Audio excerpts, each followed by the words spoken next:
আসসালামু আলাইকুম সবাইকে। আশা করি তোমরা সবাই অনেক ভালো আছো। সামনাত একাডেমি এর আজকে হচ্ছে রাইট ফ্রম ভার্বস এর প্রথম লেকচার। সো তোমাদের সবাইকে স্বাগত জানাচ্ছি, আমি সামিউল সোহরাব। সো আমরা আজকে রাইট ফ্রম ভার্বস এর একদম এ টু জেড ইনশাল্লাহ শেখার জন্য একটা প্রত্যয় নিয়েছি। সো আজকে প্রথম লেকচারে আমরা হচ্ছে 60টার মতো রুল দেখব, বাট তোমাকে একদম বেসিক থেকে ইনশাল্লাহ পড়াবো। যদি তুমি এর আগে নাও পড়ো এই টপিকটা, সো তুমি ইনশাল্লাহ বুঝতে পারবা। আর যারা একটু অ্যাডভান্সড হইতে চাও তোমরা এটা দেখতে পারো। আর যারা শুধুমাত্র হাতে গোনা কয়টা রুল পড়ে পরীক্ষায় ভালো করতে চাও তাদের জন্য এই ভিডিওটা না, কারণ আমরা একদম বেসিক থেকে খুব সুন্দরভাবে পড়াশোনা করব যাতে আমাদের রাইট ফ্রম ভার্বস একদম আমরা ইজি করে ফেলতে পারি একদম বেসিক থেকে, যাতে করে পরবর্তীতে আর সমস্যা না হয়। ঠিক আছে? So SSC and HSC English second পেপারের এই টপিকটাতে কিন্তু ভালো করা যায় একটু যদি তুমি হচ্ছে সচেতন হও বা একটু যদি স্মার্ট হইতে পারো। ঠিক আছে? সো আর কথা না বাড়িয়ে চলো শুরু করি। সো প্রথমেই আমরা হচ্ছে রাইট ফর্ম ভার্বসের ডেফিনেশনটা দেখব, যে রাইট ফর্ম ভার্বস আসলে এটা কি। আচ্ছা, তোমরা কি জানো যে ভার্বকে বলা হয় সেন্টেন্সের হার্টবিট বা হৃদস্পন্দন? তাই গ্রামারের অত্যন্ত গুরুত্বপূর্ণ একটা টপিক হচ্ছে right form verbs. Right form ভার্বসের অর্থ হচ্ছে রাইট ফর্ম ভার্বসের অর্থ হচ্ছে ভার্বের সঠিক অবস্থান। ফর্ম মানে হচ্ছে অবস্থান, সো ভার্বের সঠিক অবস্থানটা জানা উচিত। সো ভার্বের সঠিক রূপ বা ফর্ম নিয়ে গ্রামারের যে অংশটাতে আলোচনা করা হয় তাকেই রাইট ফর্ম ভার্বস বলে। এর কোনো আলাদা শাখা নেই। কতিপয় টপিকস যেমন টেন্স, কন্ডিশনাল, যেমন tense, conditional sentence, inversion, conjunction ইত্যাদি থেকে ভার্ব সংক্রান্ত আলোচনাগুলোকে একত্রিত করে আলাদা নাম দেওয়া হয়েছে right form of verbs. Okay, so আমরা একটু অ্যাডভান্স হওয়ার ট্রাই করবো এখন, যে রাইট ফর্ম অফ ভার্বসটা আসলে কি। এটা তো দেখলাম যে রাইট ফর্ম অফ ভার্বস বলতে বোঝায় ভার্বের সঠিক রূপ বা গঠনকে। সো ভার্বের সঠিক ফর্ম কয়টা তা কি তোমার আসলে জানা আছে? যে ভার্বের সঠিক ফর্ম কয়টা? আমরা এটা কিন্তু কাজ করতে পারি, যে একটা ভার্ব যেমন গো দিয়ে এই ব্যাপারটাকে আরো ইজি করে ফেলতে পারি। আচ্ছা, চলো দেখে নেওয়া যাক গো ভার্বের কতগুলো ফর্ম বা অবস্থান হইতে পারে, যে গো ভার্ব আসুক আরো কতগুলো রূপ দেখাইতে পারে। সো আমরা প্রথমেই দেখবো হচ্ছে গো। ঠিক আছে? সো গো আমরা নিলাম। সো এই গোটা আসলে কি হইতে পারে, তুমি গো এর সঙ্গে যদি এস বা ইএস যুক্ত করো তাহলে সাধারণত তো গো এর সঙ্গে এস যুক্ত হবে না, ইএস যুক্ত হবে। সো গো এর সঙ্গে ইএস যুক্ত করে তুমি গোস করতে পারো। এরপর গো এর সঙ্গে কিন্তু আইএনজি যুক্ত করে গোয়িং করতে পারো, তাই না? সো আমরা গোয়িং লিখে ফেললাম। আমি কেন এটা লিখে ফেলতেছি তোমরা একটু পরেই অনেক ভালোভাবে বুঝতে পারবা। একটু মনোযোগ দিয়ে দেখো আমি তোমাদেরকে কি করাইতেছি। ওকে, এরপর আসলে কি করতে পারো তুমি গো এর সঙ্গে, কি গোকে ইনফিনিটিভ করতে পারো না? ইনফিনিটিভ মানে কি ভাইয়া জানো? যদি কোনো ভার্বের সামনে অর্থাৎ পূর্বে টু যুক্ত থাকে, সো টু যুক্ত ভার্বকে ইনফিনিটিভ বলা হয়। তাহলে তুমি কিন্তু টু এর সামনে একটা আহ, অর্থাৎ গো এর সামনে একটা টু দিয়ে এটাকে ইনফিনিটিভ করতে পারো, তাই না? এরপর তুমি কি করতে পারো, গো এর পাস্ট ফর্ম ওয়েন্ট করতে পারো। সো ওয়েন্ট আমরা লিখে ফেললাম। ওকে, তো ওয়েন্ট আমরা লিখে ফেললাম। এরপর তুমি কি করতে পারো, পাস্ট পার্টিসিপল ফর্মটা করতে পারো। পাস্ট পার্টিসিপল ফর্মটা হচ্ছে গন। ওকে, গন। তাহলে আমরা কি দেখলাম? আমরা দেখলাম যে একটা ভার্ব গো, এটা হচ্ছে বেস ফর্মে আছে। এরপর এস বা ইএস যুক্ত করা যায় একটা ভার্বের সঙ্গে, এটা ভার্বের সঙ্গে আইএনজি যুক্ত করা যায়, এটা ভার্বের পূর্বে টু যুক্ত করে ইনফিনিটিভ করা যায়। তারপর ওয়েন্ট বলতে এটা হচ্ছে ভার্বের পাস্ট ফর্ম, সো ভার্বের পাস্ট ফর্ম করা যায়। এবার হচ্ছে গন, অর্থাৎ ভার্বের পাস্ট পার্টিসিপল করা যায়।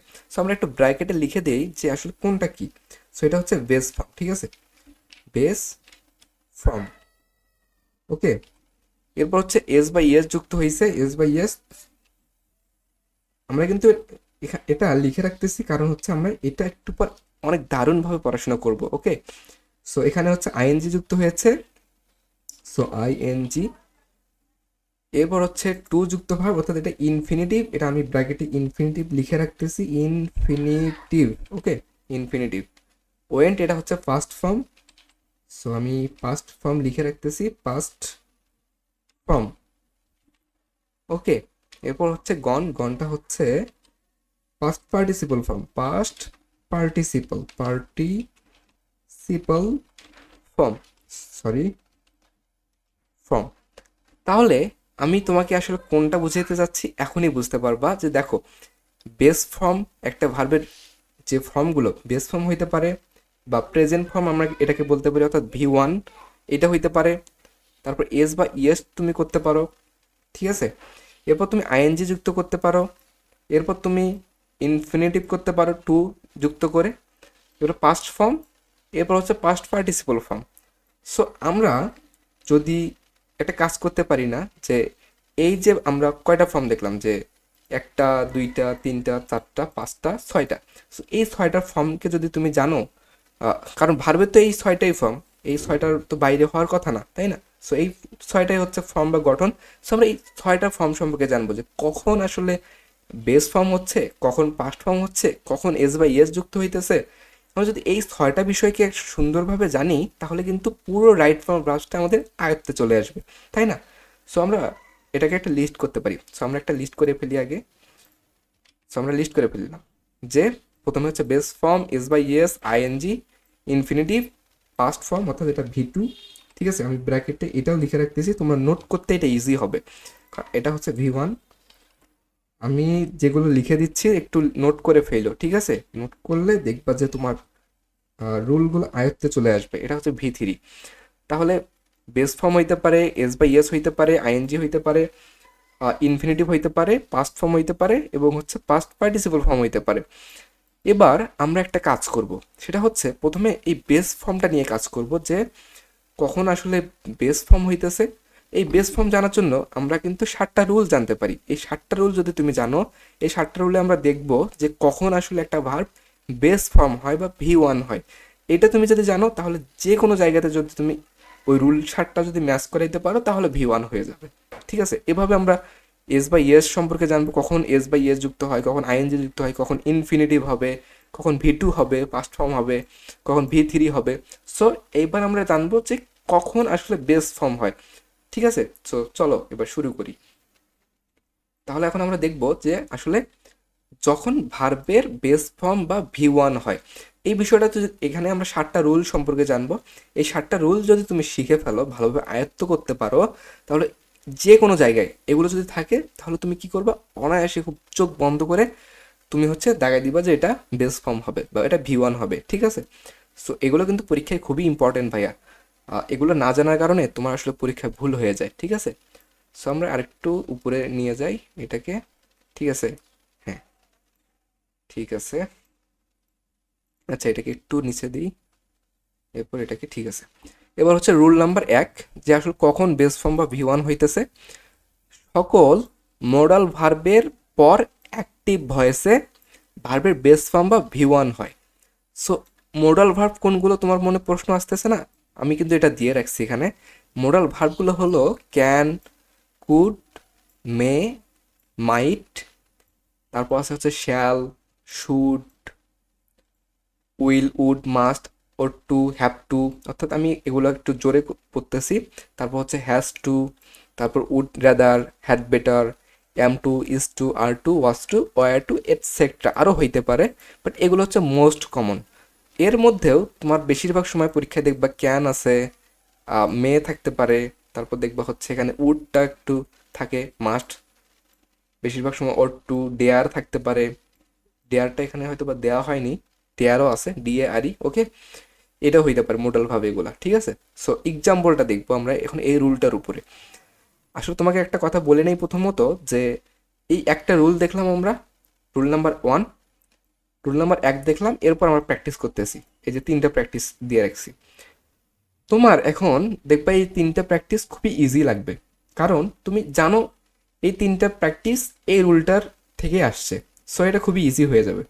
বাট পরীক্ষার হলে যেহেতু তোমাকে একটা প্যাসেজ দেওয়া থাকে, SSC বা ACC যাই বলো না কেন, যেহেতু একটা প্যাসেজের মধ্যে কিন্তু এই যে 6টা ফর্ম সবগুলো মিক্সড থাকে, তো তুমি কিন্তু আসলে জানো না যে আসলে কোনটা। এই জন্য দেখা যায় অনেকগুলো রুল একসঙ্গে থাকে এবং কোনটা এটা বুঝতে পারার জন্য একটু কঠিন লাগে। বাট এখন যখন প্র্যাকটিস করে দিয়েছি, তখন এই রুলটার পরে এই প্র্যাকটিসটা দিছি, সো তুমি বুঝতেই পারতেছো এটা হচ্ছে মোডাল ভার্ব আছে, তো ভার্বের বেস ফর্ম হবে V1 হবে, এটা তো সামিউল ভাই একটু আগে বললো।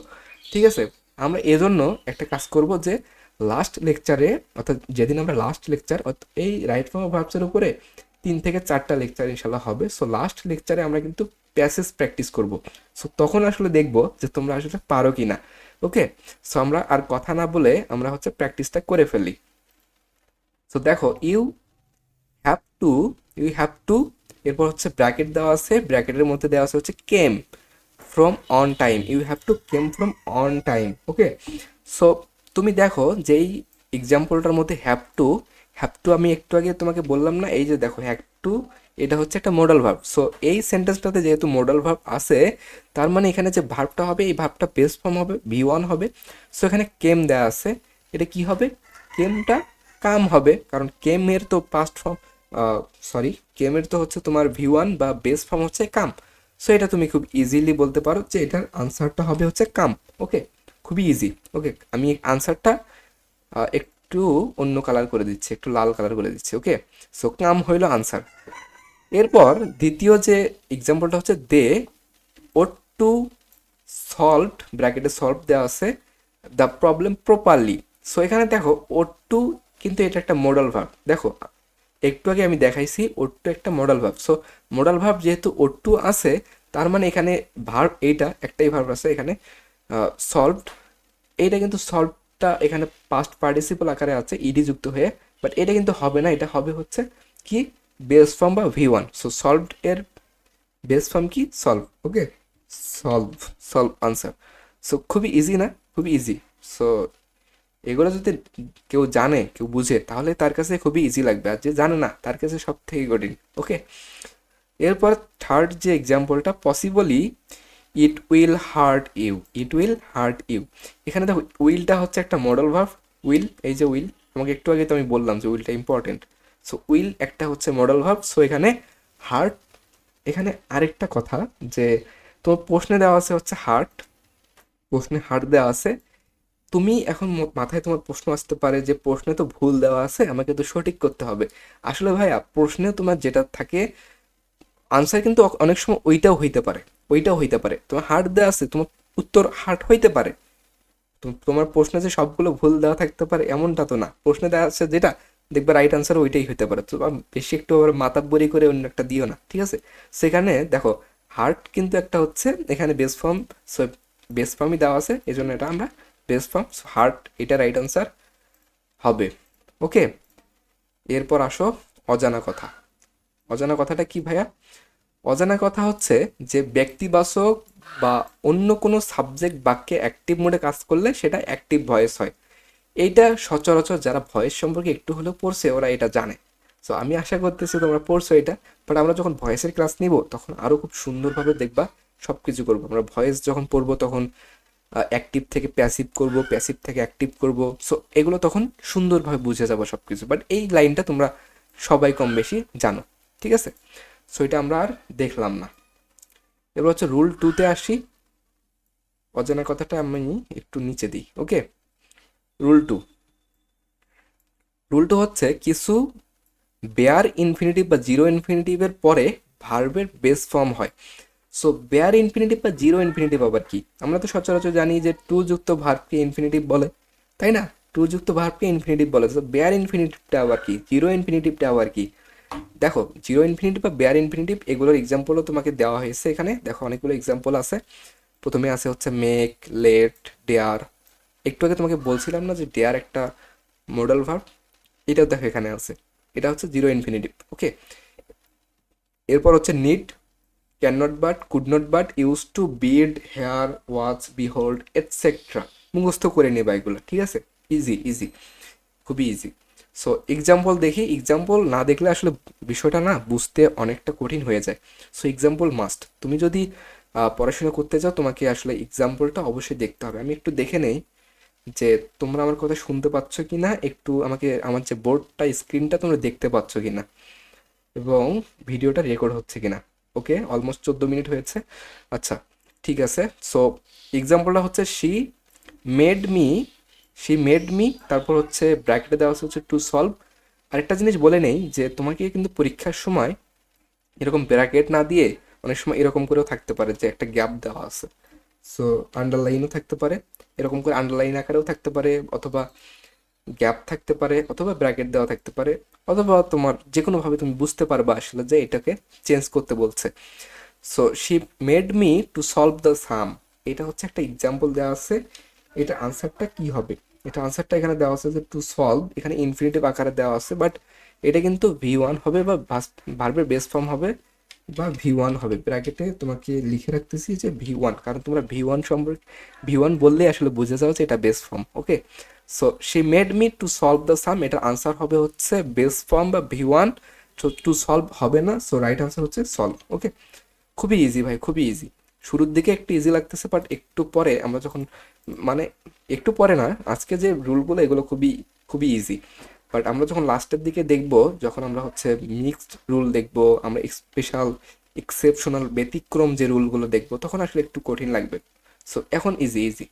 সো তোমরা আনসার করে ফেলো, আনসার করে ফেলো, আমার সঙ্গে সঙ্গে আনসার করে ফেলো, দেখি তোমরা আনসার করতে পারো কিনা, ঠিক আছে?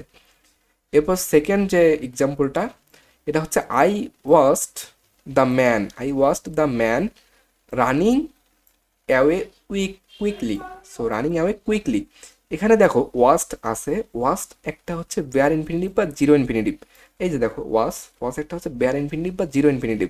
সো এখানে যেহেতু বাক্যে ওয়াস আছে, সো এখানে যে ভার্বটা আছে এই ভার্বটা কিন্তু বেস ফর্ম বা V1 হবে। সো রানিং আইএনজি যুক্ত হবে না, সো এটা আনসার হবে হচ্ছে রান। খুবই ইজি, খুবই ইজি। কারা কারা এটা পারছো একটু কমেন্টে জানাও তো, যে যে মনে মনেই পারছো, অনেকেই মনে মনেই পারে, ঠিক আছে? এরপর হচ্ছে let me tell you the story. Let me tell you the story, আমাকে গল্পটা বলো। Let me tell you the story, এটার আনসারটা দেখি কমেন্টে কে কে করতে পারো, আমি একটু চেক করি, ঠিক আছে?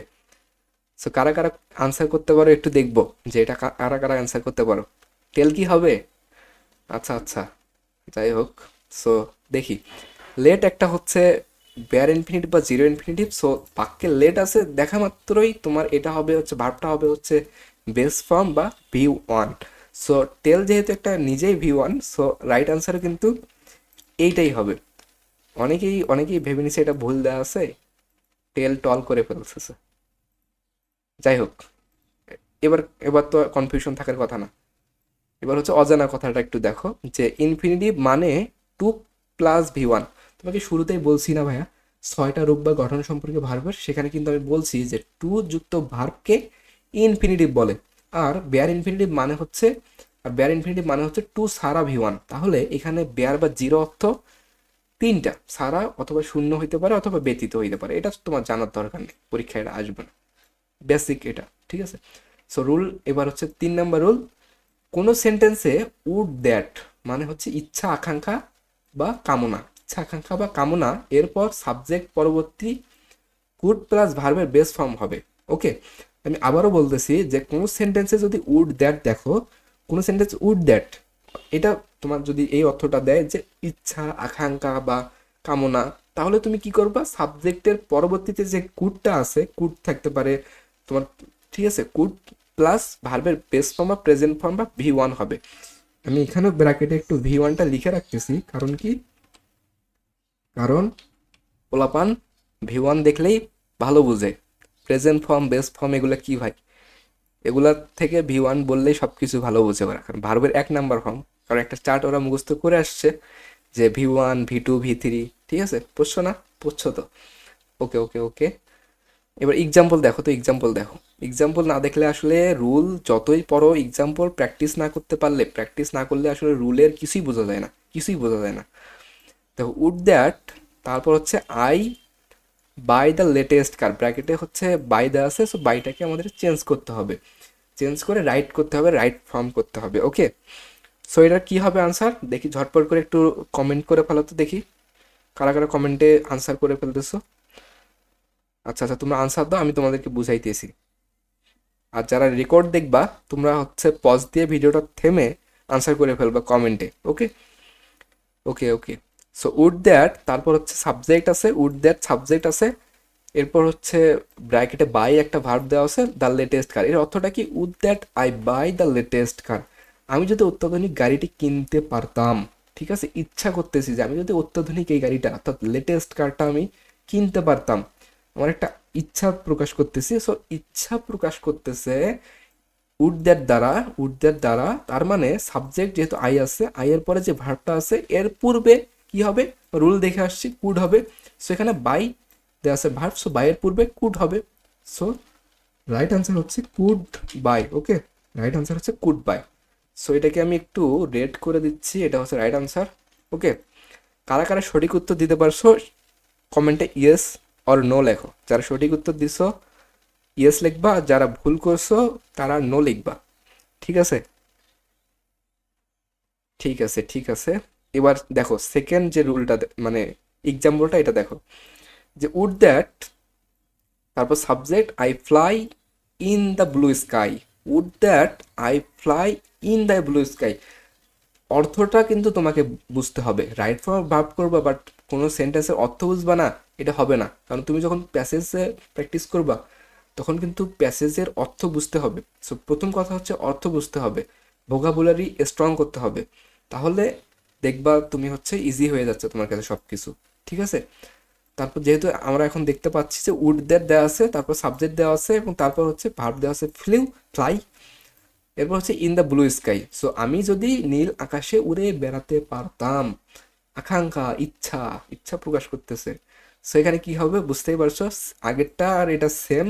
সো যেহেতু ফ্লাই একটা ভার্ব দেওয়া আছে, সো এটা হবে কুড ফ্লাই। কুড ফ্লাই, এগুলো আমার আগেই সবাই আনসার করে ফেলতেছে, আমার আগেই সবাই আনসার করে ফেলতেছে। আমি জানি তো সবাই আমার আগেই আনসার করে ফেলতেছে। ঠিক আছে, ঠিক আছে। এরপর থার্ড এক্সাম্পলটা, would that he listen to his father. যদি সে তার বাবার কথা শুনতে পেত, তার ইচ্ছা যে তার বাবা হয়তো বা এখন নাই কাছে, সো সে যদি তার বাবার কথা শুনতে পেত, একটা ইচ্ছা প্রকাশ করতেছে, এই ক্ষেত্রে কি হবে, এই ক্ষেত্রে হচ্ছে মানে সব কিন্তু জাস্ট এই 3 নম্বর রুলটা এত ইজি, এত ইজি। জাস্ট কুড, এরপর এরপর ভার্ব, কুড এরপর হচ্ছে ভার্ব। সো এইটাও কি হবে, কুড তারপর একটা ভার্ব। ইজি না? ইজি তো। বাট বাট বাট বাট একটু দেখো, একটু দেখো, একটু দেখো, সে শুনতে পেত, সে শুনতে পেত, বুঝতে হবে। Would that he listen to his father, would that he listen to his father, সে যদি তার বাবার কথা শুনতে পেত, এটা কিন্তু, এটা কিন্তু একটা কাজ করতে হবে। কি কাজ? এটা পাস্ট পারফেক্ট করতে হবে। এজন্য শুধু কুড এরপর ভার্ব দিলে হবে না, এরপর কি করতে হবে,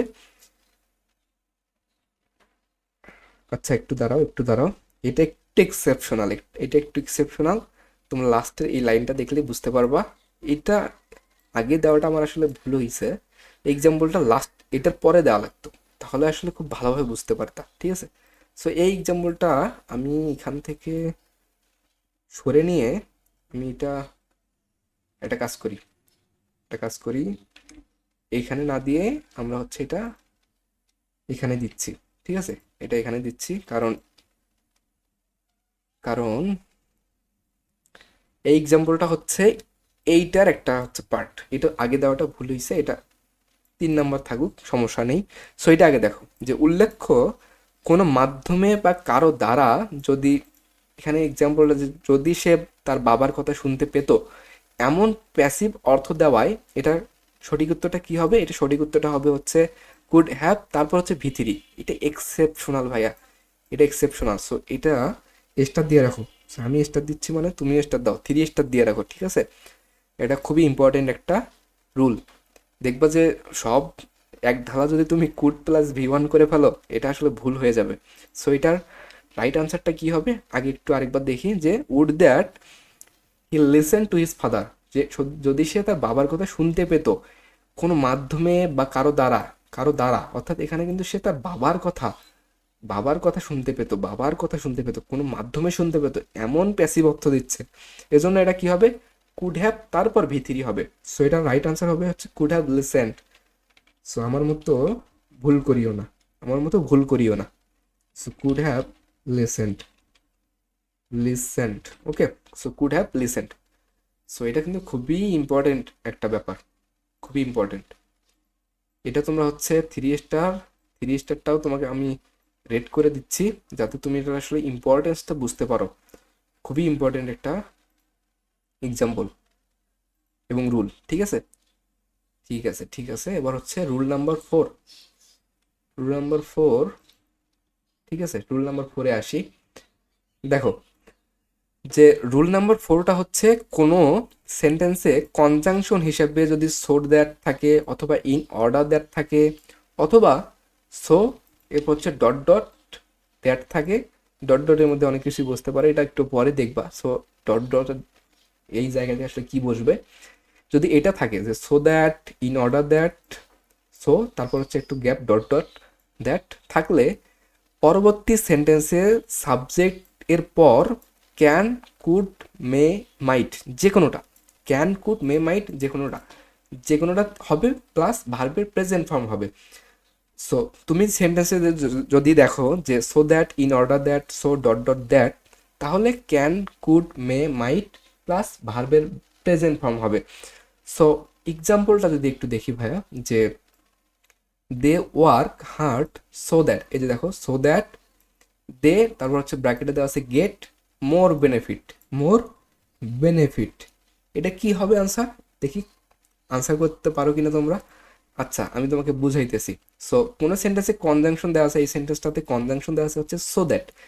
সো দ্যাট যেহেতু দেওয়া আছে, পরবর্তীতে যে সেন্টেন্সটা হবে এটা কিন্তু একটা হচ্ছে এই কনজাংশনটা দুইটা সেন্টেন্সকে অ্যাড করে ফেলছে, দুইটা সেন্টেন্সকে অ্যাড করে ফেলছে। এগুলো কিন্তু কন্ডিশনাল তুমি দেখতে পারবা, বা এগুলো যখন তুমি কমপ্লিটিং সেন্টেন্স করবা তখন এগুলো তোমাকে অনেক ভালোভাবে বোঝানো হবে। ঠিক আছে, so they work hard so that they work hard so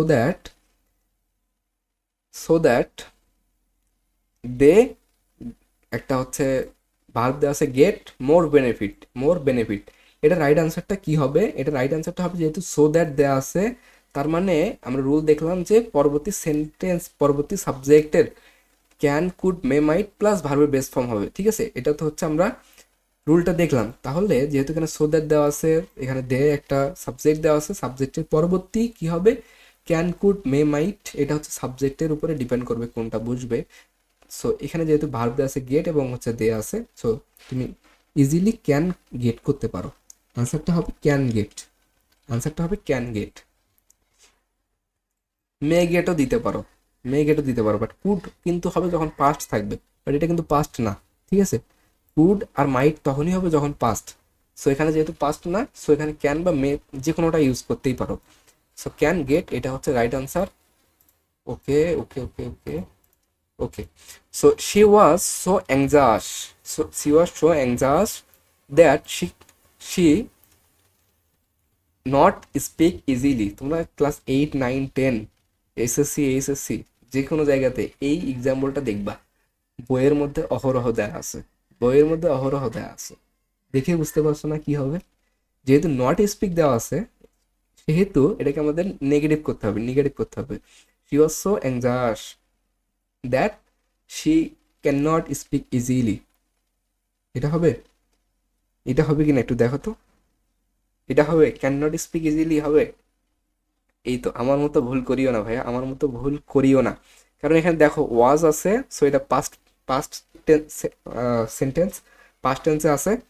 so যেহেতু পাস্ট টেন্সে আছে, সো এই ক্ষেত্রে কিন্তু আমি একটু আগে বললাম না, পাস্ট টেন্স হিসেবে যদি থাকে তাহলে কুড এবং মাইট এই দুইটার মধ্যে একটা বসাবা।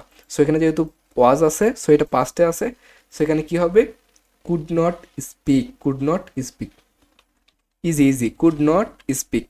রাইট আনসারটা করে দিচ্ছি, কুড নট স্পিক, রেড করে দিচ্ছি যাতে তোমাদের বুঝতে ইজি হয়। আচ্ছা দেখি কমেন্টে একটু জানাও তো তোমরা আছো কিনা, তোমরা কে কে আছো দেখি একটু। আচ্ছা আচ্ছা, ঠিক আছে। সো আমাদের আরও 3টা রুল দেখতে হবে। ঠিক আছে, আমাদের আরও 3টা রুল দেখতে হবে।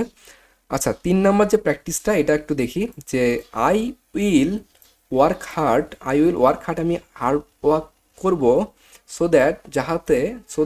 এটার অর্থ কিন্তু যাহাতে, আমি একটু আগে বলি নাই। সো দ্যাট মানে হচ্ছে যাহাতে আই, বি দেওয়া আছে, একটা বি ভার্ব হবে, সাকসেসফুল আই, এটা কি হবে ক্যান বি, যেহেতু এখানে ভার্ব হিসেবে বি আছে, সো এখানে যেহেতু সো দ্যাট আছে এবং সাবজেক্টের পরে কি হবে ক্যান অথবা কুড বা মে মাইট যে কোনোটা, যেহেতু এটা একটা পাস্ট না, ফিউচার টেন্স, সো এখানে ক্যান দিবা। So can be successful, I will work hard so that I can be successful, can be successful. এটা হচ্ছে রাইট অ্যান্সার। আমি কি ভুল করলাম? না, ভুল করি নাই, ঠিক আছে ঠিক আছে। অজানা কথা দেখো, অজানা কথাটা হচ্ছে প্রথম বাক্যটি প্রেজেন্ট বা ফিউচার টেন্স হলে, প্রথম বাক্যটা যদি প্রেজেন্ট বা ফিউচার টেন্স হয়, পরবর্তী বাক্যে ক্যান বা মে বসে, পরবর্তী বাক্যে ক্যান বা মে বসে। আচ্ছা, আজান দিচ্ছে, একটু আমরা রেস্ট নেই, একটু আমরা চুপ থাকি আজানের সময়।